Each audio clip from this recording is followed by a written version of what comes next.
que o lenço que tinha estado sobre a sua cabeça não estava com os lençóis, mas enrolado num lugar à parte.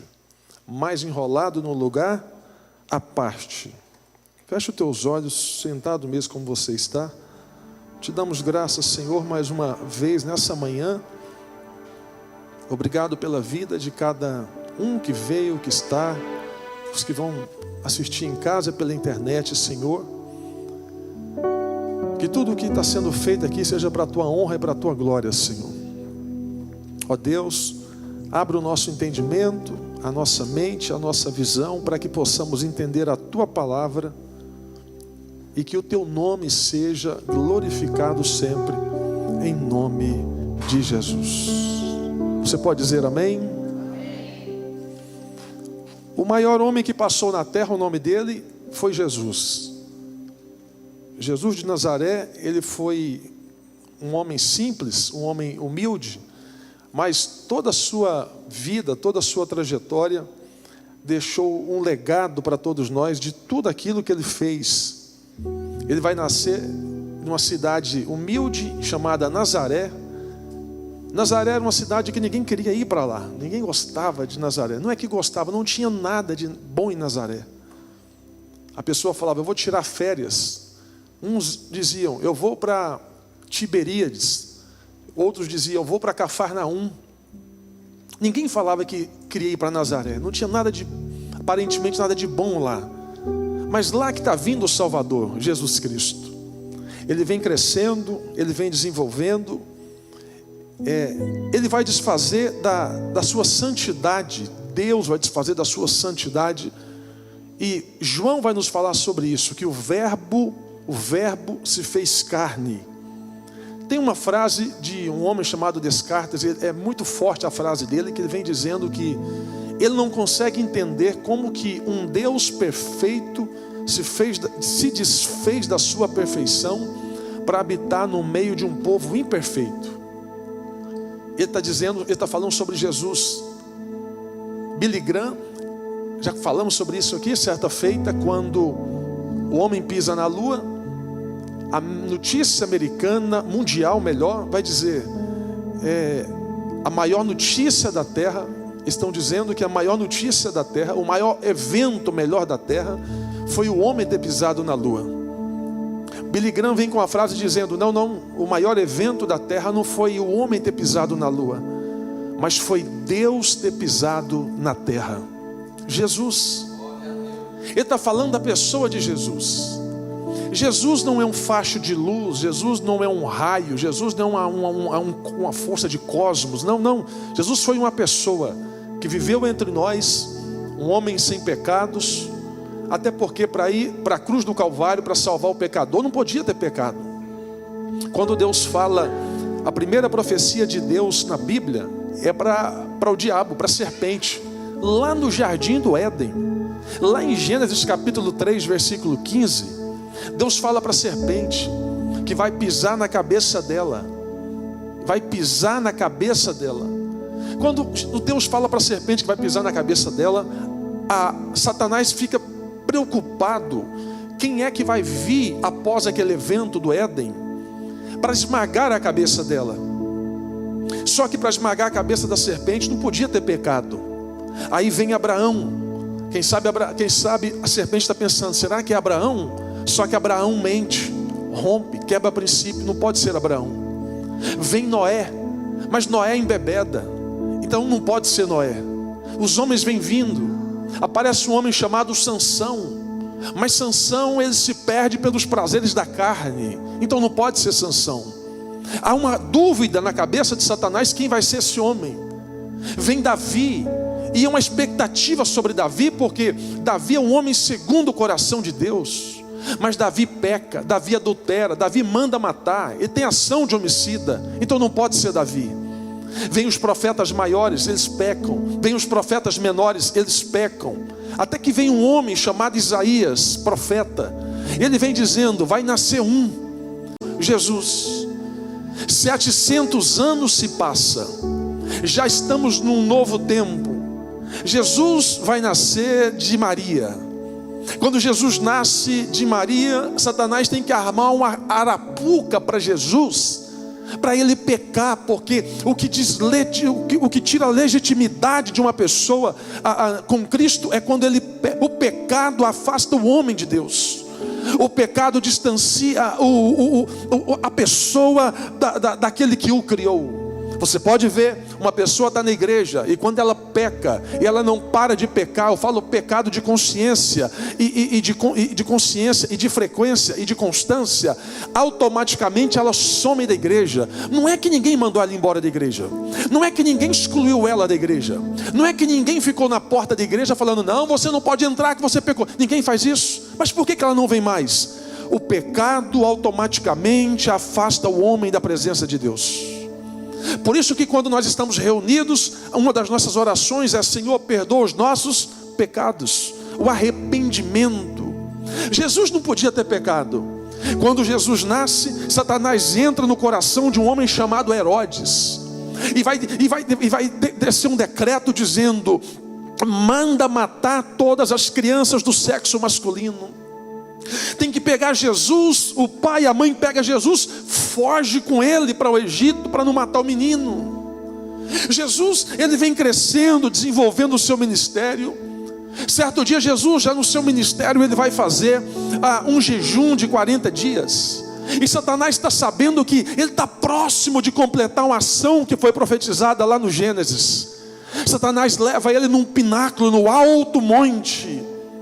Porque Satanás nunca vai querer derrotar alguém na baixa, vai sempre querer colocar o nosso ego em cima. Satanás vai sempre querer te colocar num alto monte para depois te empurrar e você perder tudo. Satanás nunca tem os pequenos os vales. Satanás nunca vai querer te levar para um deserto. Satanás nunca vai querer te dar as pobrezas da terra, não. Satanás nunca vai querer te dar o que é ruim, não. Ele não vai querer dar isso. Ele vai levar sempre para um alto monte. Ele vai levar sempre para o pináculo da vida. Ele vai levar sempre para um lugar onde a pessoa olha por cima.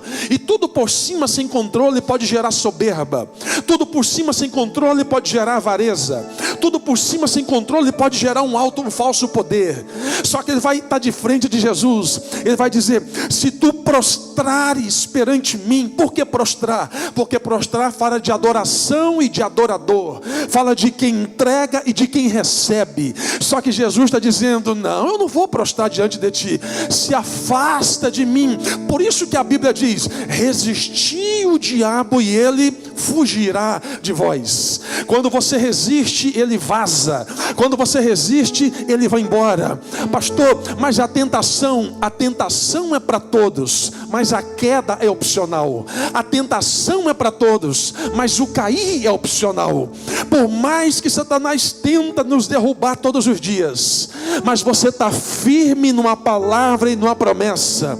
Oh glória, que a minha Bíblia, a sua Bíblia diz: primeiro, que em Cristo nós somos mais do que vencedores. Você pode dar um glória? Segundo, nenhuma condenação há para os que estão em Cristo Jesus. Já era para você estar dando aleluia, oh glória. Por que, pastor? Por que condenação? Porque só o pecado não te derruba. Pecado gera acusação, e acusação gera condenação, e condenação vem na mente, vem na cabeça. Por isso que a pessoa entra num paracutaco na cabeça, entra num tic-teco reverso na cabeça, fica numa crise existencial religiosa aqui dentro, porque o diabo quer alterar a mente dela, o cérebro dela. Por isso que você tem que estar com a tua mente em Cristo, o teu foco em Cristo, tua visão em Cristo, os teus pés em Cristo, o teu corpo em Cristo, tudo em Cristo. Porque se tiver em Cristo, o diabo bate mais volta, a onda vem mais baixa, ele pode soprar, mas maior é o que está em você do que aquele que está no mundo. Levanta a sua mão, porque essa igreja é a igreja pentecostal, é uma igreja que vai morar no céu. Isso, eu vou profetizar na sua vida: maior é aquele que está na sua vida do que aquele que está no mundo. Se você crê, diga amém, diga aleluia, diga eu creio.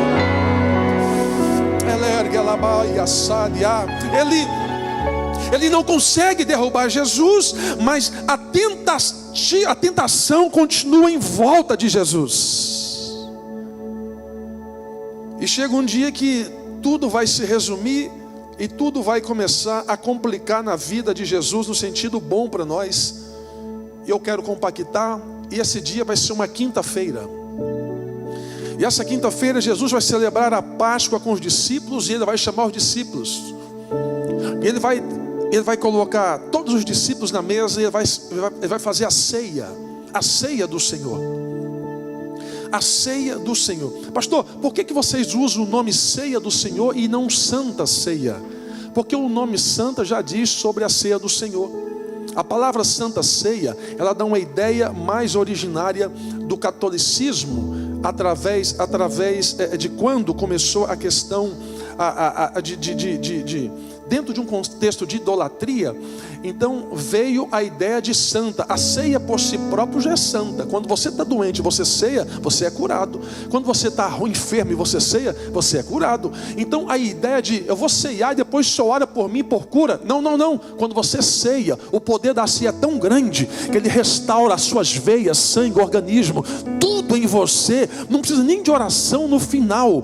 Pelo poder da fé, pelo poder da ação e pelo poder do sangue de Jesus que está sendo feito naquele momento, mesmo em memorial, mas alcança a tua vida em milagres. Você crê nisso? Diga aleluia. Vamos para a quinta-feira.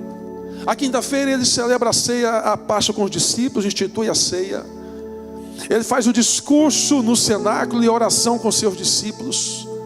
Jesus está ensinando na quinta-feira sobre a importância, sobre o Espírito Santo. Ele está ensinando sobre a oração sacerdotal na quinta-feira. Só que na quinta-feira vai começar uma das maiores angústias na vida de Jesus, o jardim do Getsemane. E quando ele está no jardim do Getsemane, ele ora intensamente.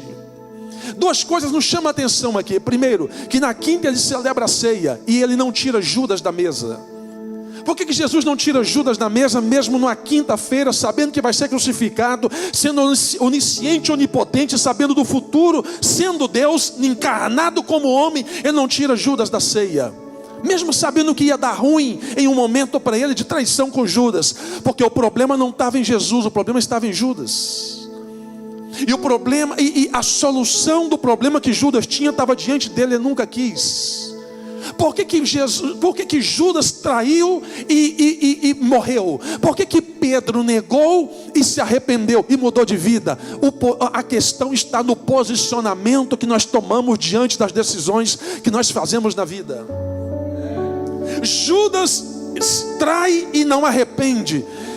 Pedro distancia e depois arrepende. O poder do evangelho não está na oração, não está no grito no seu ré maior, no seu dó menor, não está na busca do Google, não está na internet. O poder do evangelho está no arrependimento, na palavra de Jesus. Quando você crê e você ouve, oh glória a Deus, quando você arrepende, você é curado. Quando você arrepende, você é transformado.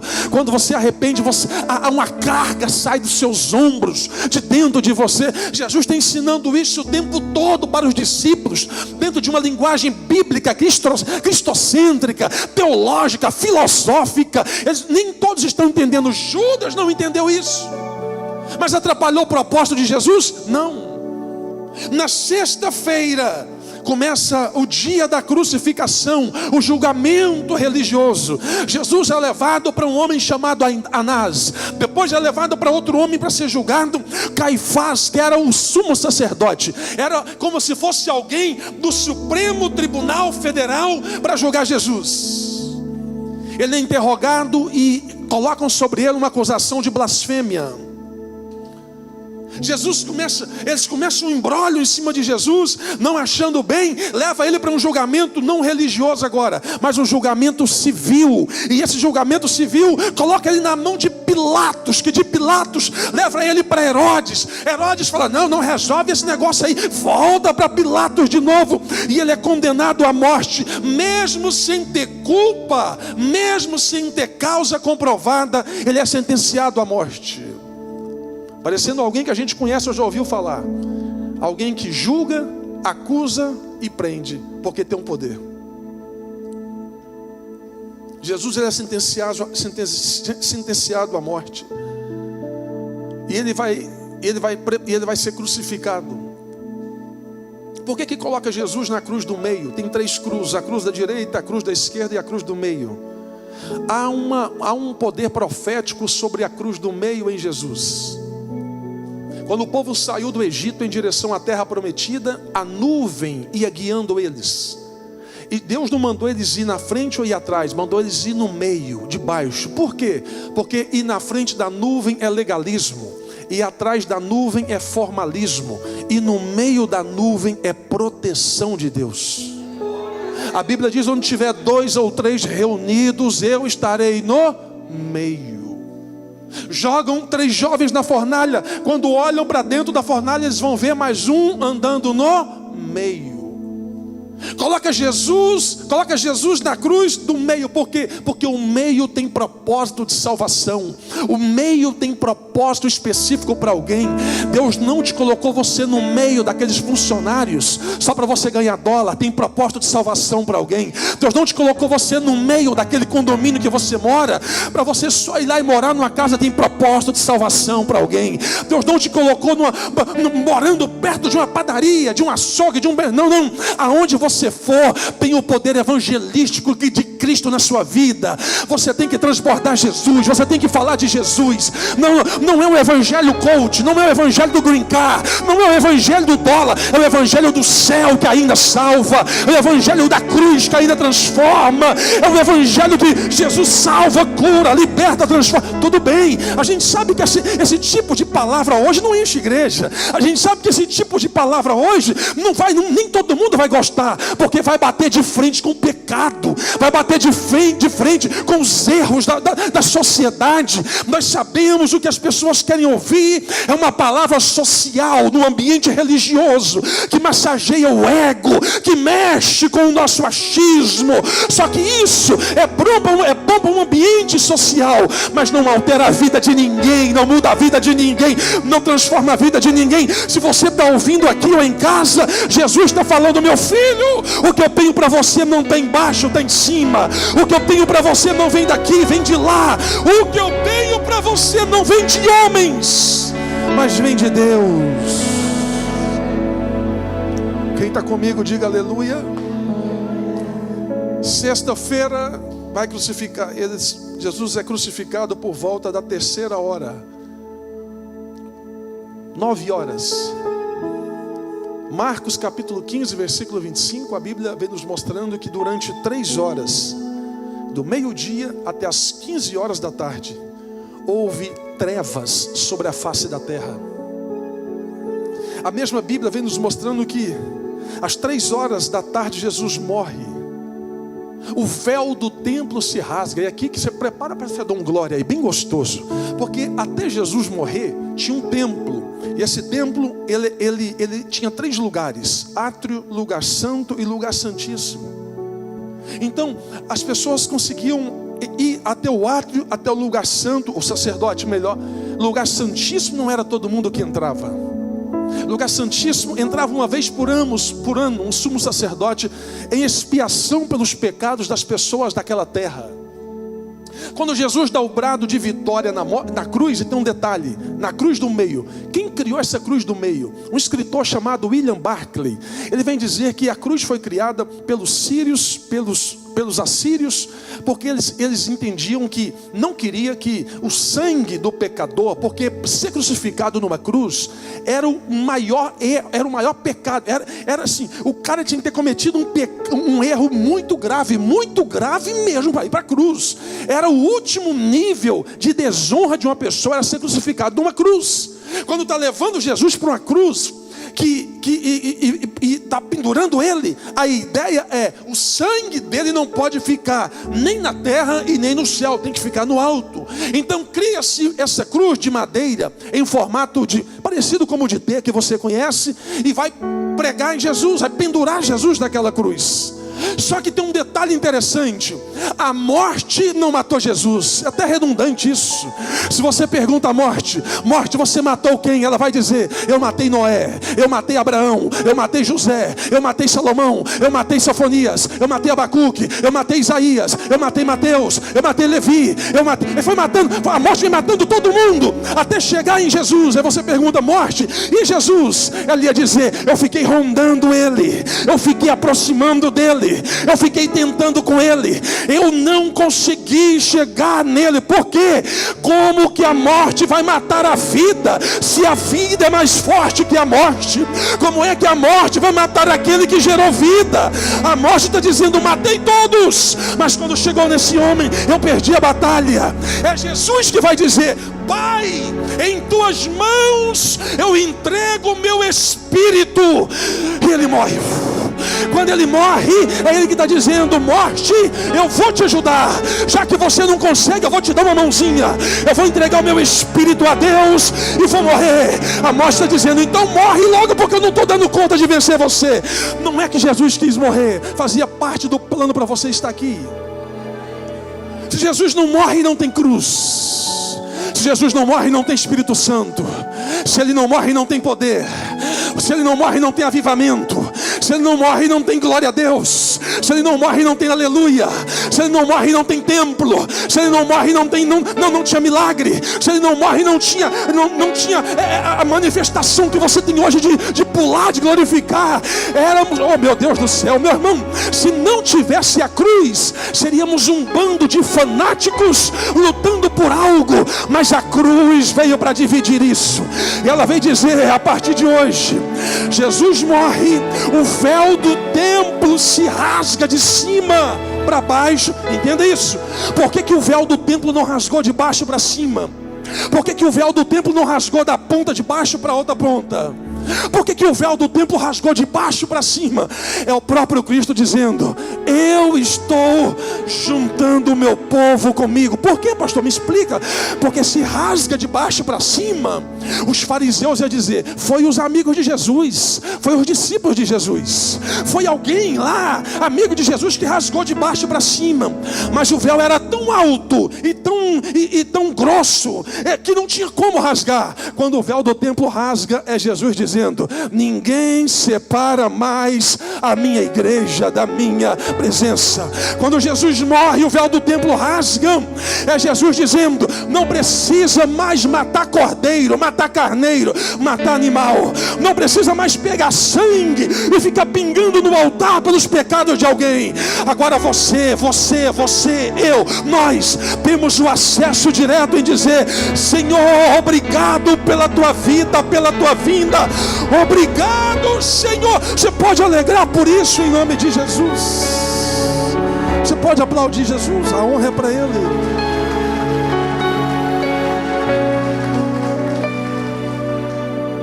Sexta-feira. Me dá um papel, depois um lenço, no Roger, por favor. Ele está crucificado numa cruz. E alguns detalhes interessantes a gente precisa analisar à luz da Bíblia. Porque o véu do templo se rasga e Jesus entrega a cruz. Ele se entrega na cruz. Mas vamos de Bíblia. Eu gosto de Bíblia, eu sei que você gosta.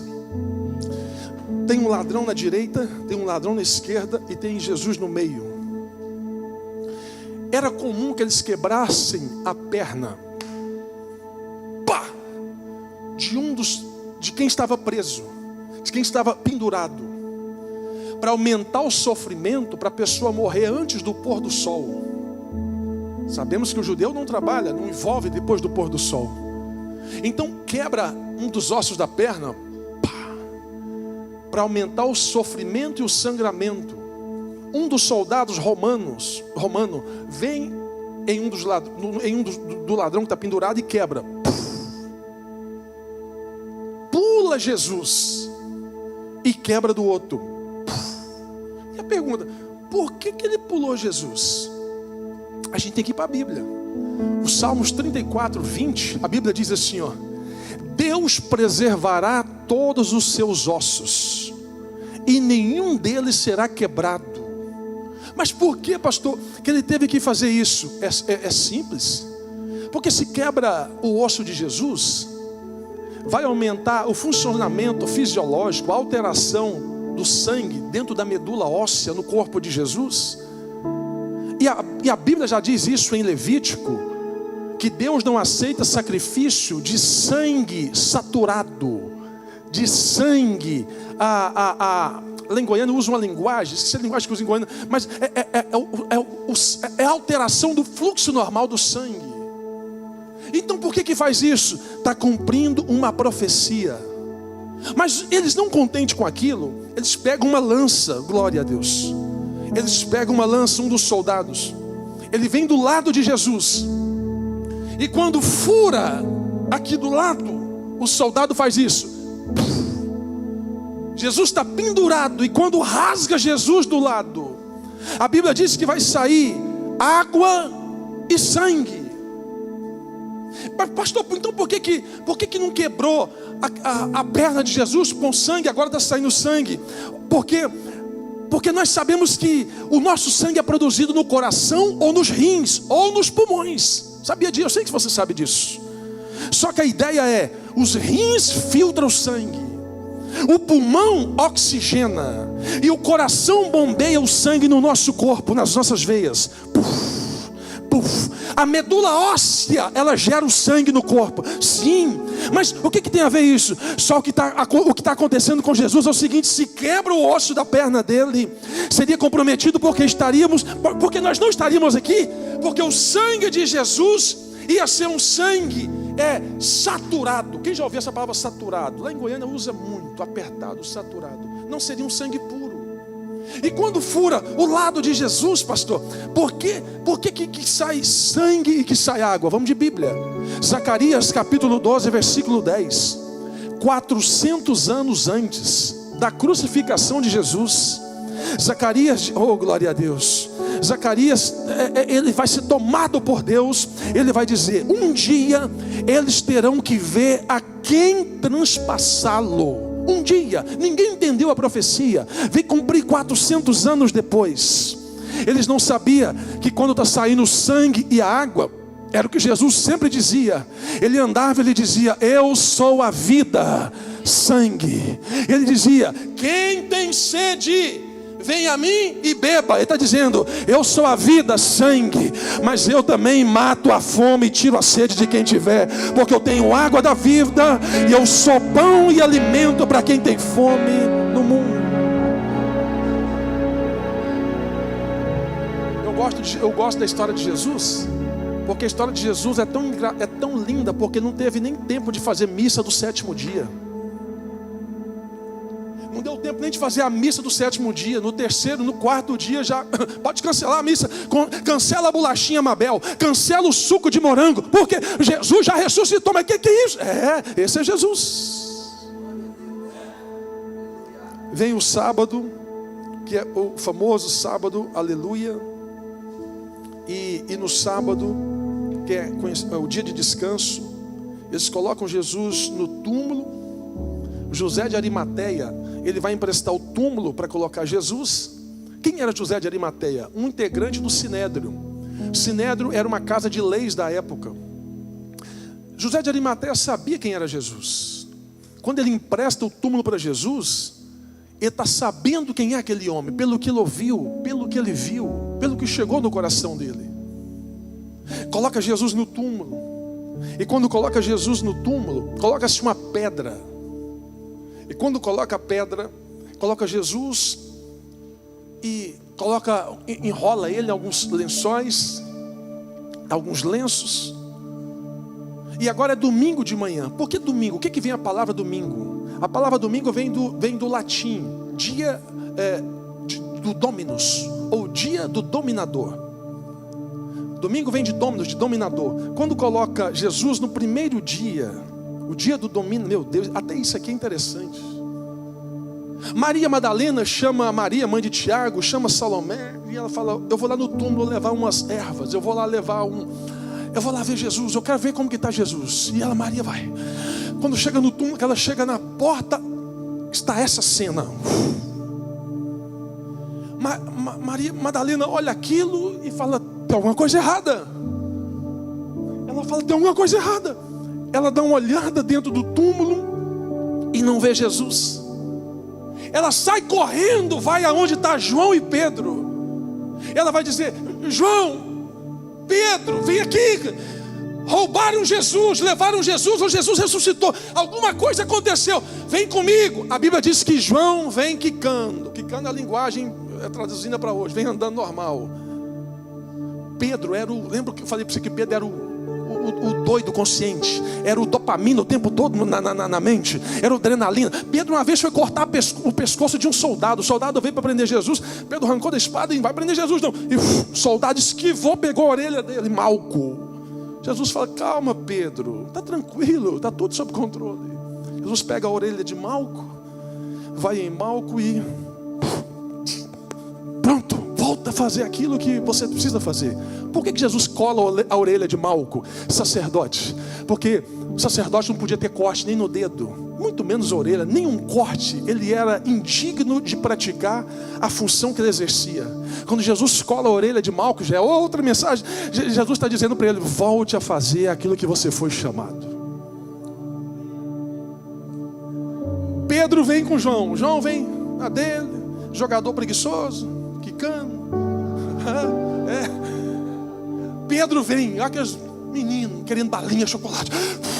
Chega, Pedro, olha o que João chega na porta, dá uma olhadinha. Pedro chega desse jeito. Olha como é que Pedro chega na porta do túmulo. Dá licença, dá licença, dá licença. Entra. Quando ele entra, ele vê isso. Quando ele vê isso, ele leva um susto. Porque João está analisando. João era o discípulo do amor. João está com Jesus, aí ele... Posso dormir um pouquinho, Jesus? Pode. João fazia isso. Jogava a cabeça no ombro de Jesus. Pedro já era aquele loucão. Você não vai para a cruz não, viu? Para de falar esses negócios, você vai morrer. Não vai deixar ninguém tocar no Senhor não. Jesus, calma Pedro, é necessário que eu morra. O bom pastor dá vida pelas ovelhas, Pedro. Pedro demorou a entender isso. Só que quando Pedro entra dentro do túmulo de Jesus, ele vai olhar e está vendo o cenário. Jesus não está. Maria está chorando. Maria Madalena está chorando. Maria, mãe de Tiago, está ali olhando sem entender. Salomé está do outro lado ali. O contexto bíblico, histórico e bíblico vem dizendo que tinha mais mulheres juntas. Tinha Joana, uma irmã que chamava Joana, uma mulher que chamava Joana. Tinha outras ali que está olhando. Pedro entra e dá uma olhada. E quando ele olha, ele está observando isso aqui, ó. Ele está observando isso e ele dá uma olhada. E esse lenço está bonitinho, arrumadinho. Eu imagino Pedro levantando, está dizendo para João, fica tranquilo. Ele deixou uma linguagem para nós. João conhecia a cultura. João está olhando o lenço dobrado e está dizendo, entendi, Pedro. Maria Madalena está chorando. Imagina o João dizendo, calma, dá uma olhada naquilo ali. Eles estão olhando isso. Pastor, o que tem a ver isso aqui? Vamos de Bíblia e de cultura.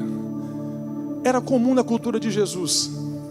Não tem uma cadeira ali, Tony, por favor. Não é uma cadeira aqui. Era comum na cultura de Jesus. Quando um judeu ia almoçar, Pedro está lembrando da cultura que ele aprendeu, está lembrando da linguagem que ele aprendeu, está lembrando daquilo que ele foi ensinado. E Pedro está dizendo, se o lenço está dobrado, ele foi em algum lugar, mas ele vai voltar. Você pode dar glória? Ele está dizendo, o lenço está dobrado, mas ele vai voltar.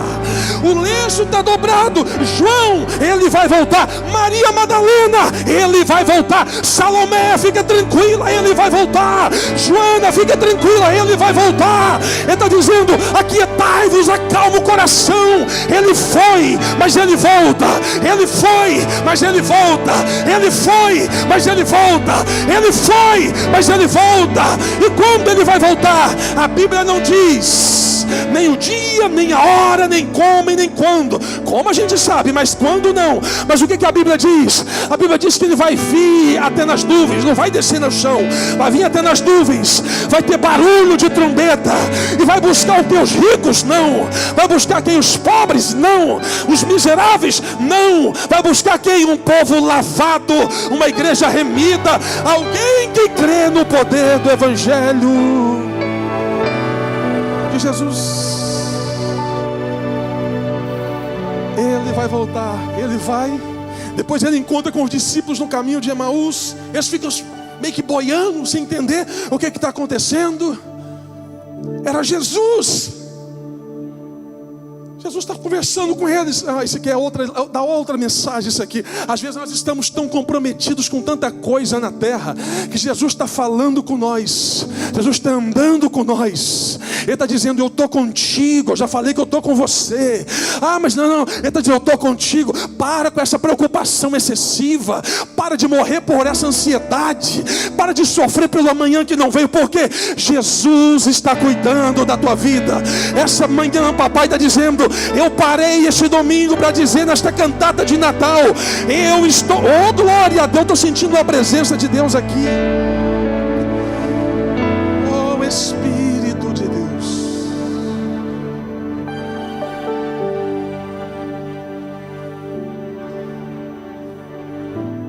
Maria morreu, Allan Kardec morreu, Joseph Smith morreu, Buda morreu, Confúcio morreu. Você vai no túmulo de Allan Kardec em Paris, na França, vai achar muitas flores, rosas, coroas, e lá está escrito, aqui estão os restos mortais de Allan Kardec. Vai no túmulo de Buda, vai estar escrito, aqui estão os restos mortais de Buda.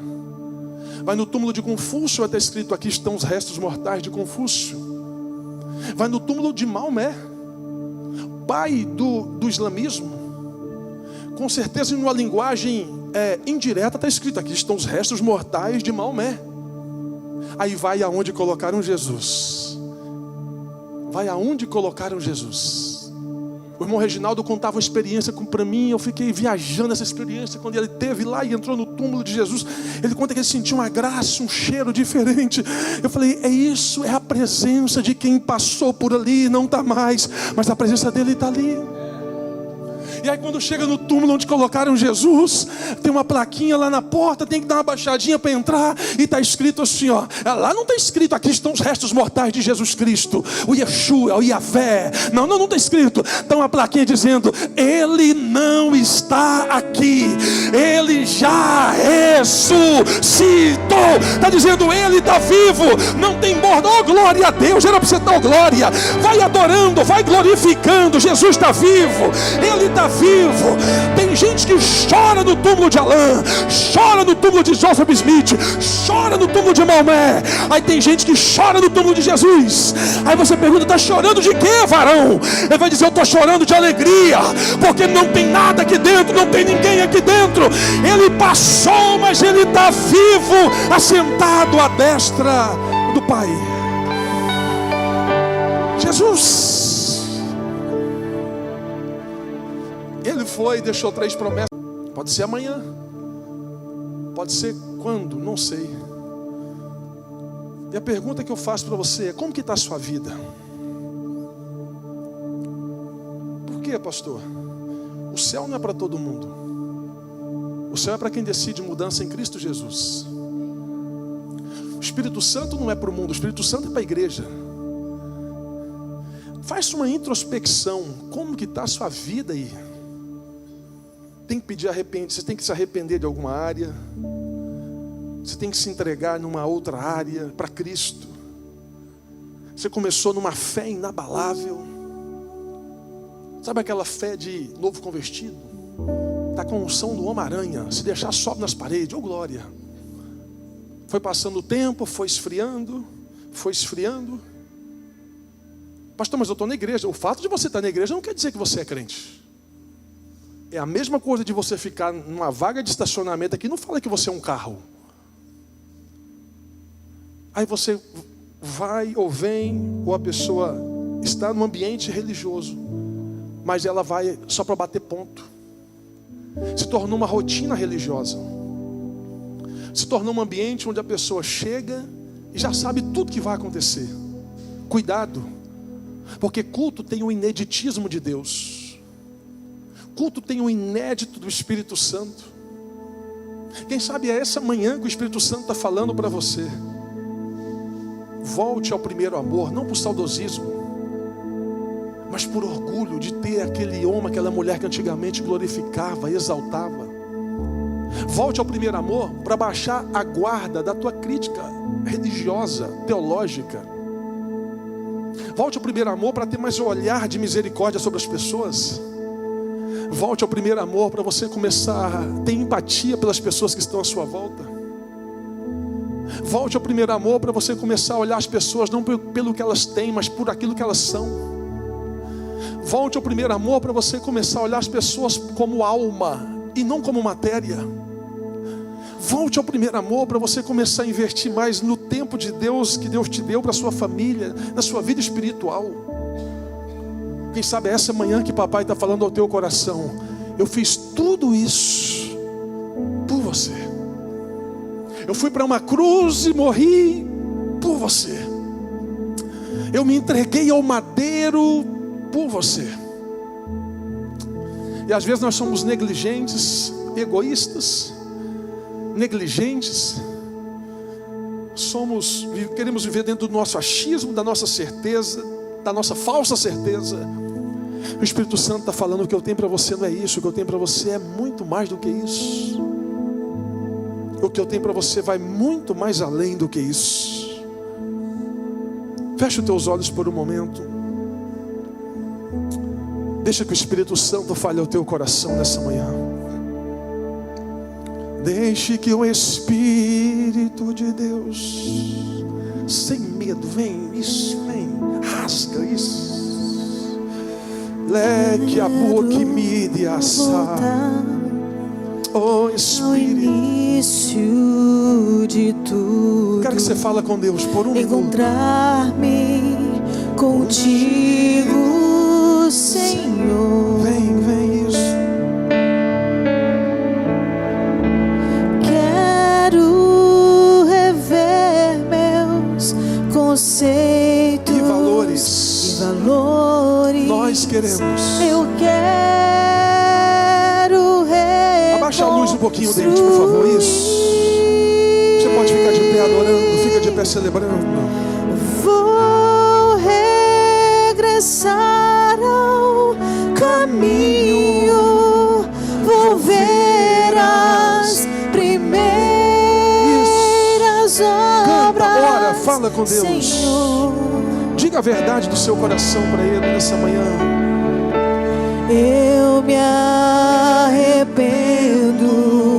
Senhor, me arrependo, Senhor, me arrependo, Senhor. Eu quero voltar ao primeiro amor, isso. Eu quero voltar ao primeiro amor. Quem sabe essa manhã é a manhã de renovo, é manhã de reconciliação, é manhã de renovar as alianças, é manhã para você dizer: Senhor, eu preciso renovar minhas alianças. Eu quero voltar ao primeiro amor, ao